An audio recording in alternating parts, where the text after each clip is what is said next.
रामकृष्ण हरी मंडळी, मी विद्या देशमाने तुमचं स्वागत करते माझ्या अजून एका नवीन ब्लॉगमध्ये। तर 8 ते 9 वर्षाच्या मुलीचा मी ब्लाऊज शिवत आहे आणि त्यासाठी मी 4.5 इंचाचा शोल्डर घेतलेला आहे आणि 1.5 इंचावर गळ्याची रुंदी दिलेली आहे। गळ्याला आकार दिलेला आहे 1.5 इंचावर आणि त्यानंतर पाठीमागचा गळा मी 6 वर घेतलेला आहे आणि मुंडाही मी 4.5 इंचावरच घेतलेला आहे आणि पूर्ण जी ब्लाऊज तसा 24 चेस्ट आहे, पण मी त्याला 1.5 इंच एक्स्ट्रा घेतलेला आहे, म्हणजे 24ला 6 7 7.5 इंचाचं माप पूर्ण घेतलेलं आहे। त्यानंतर बॅक कट करून घेतल्याच्या नंतर फ्रंटचा आकार द्यायसाठी याला मी फक्त 1 इंचावर मुंढ्याला आकार दिलेला आहे आणि त्यानंतर तुम्हाला खालचं पण दाखवलं। 3 इंचावरचा जो भाग आहे ना, 3 इंचावर मी टक्स देणार आहे। 3-3.5 इंचावर तुम्ही दिला तरी चालेल। ह्याला मी थोडी हाईट जास्त घेतलेली आहे, कारण जर आपण हाईट जर जास्त घेतली ना तर घागऱ्यावर पण घालता येतो आणि साडीवर पण ब्लाऊज घालता येईल। या हिशोबाने लांबी पण जास्त घेतलेली आहे आणि ब्लाऊजला बऱ्यापैकी मी आपण माया म्हणतो ना, ती पण बऱ्यापैकी मी जास्त ठेवलेली आहे, जेणेकरून थोड्या जास्त दिवस मुली उंच झाल्या की मग ते ब्लाऊज त्यांना बसत नाही। त्यासाठी मी छोटंसं म्हणजे जरा थोडंसं जास्त माप ठेवलेलं आहे।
चला तर अशा तऱ्हेने आपला मी तुम्हाला फक्त शिवण्याचा म्हणजे स्टिचिंग करून नाही दाखवली, नाही तर अशा पद्धतीने शोल्डर वगैरे जोडून 3.5 इंचावर टक्स मारून अशा पद्धतीने ब्लाऊज शिवून घेतलेला आहे.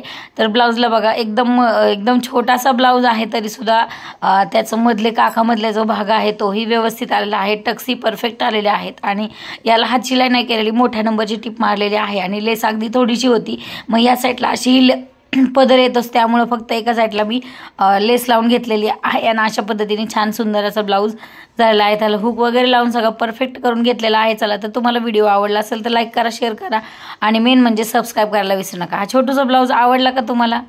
कमेंट करायला एक छानशी अजिबात विसरू नका. राम राम. चला, जय संताजी.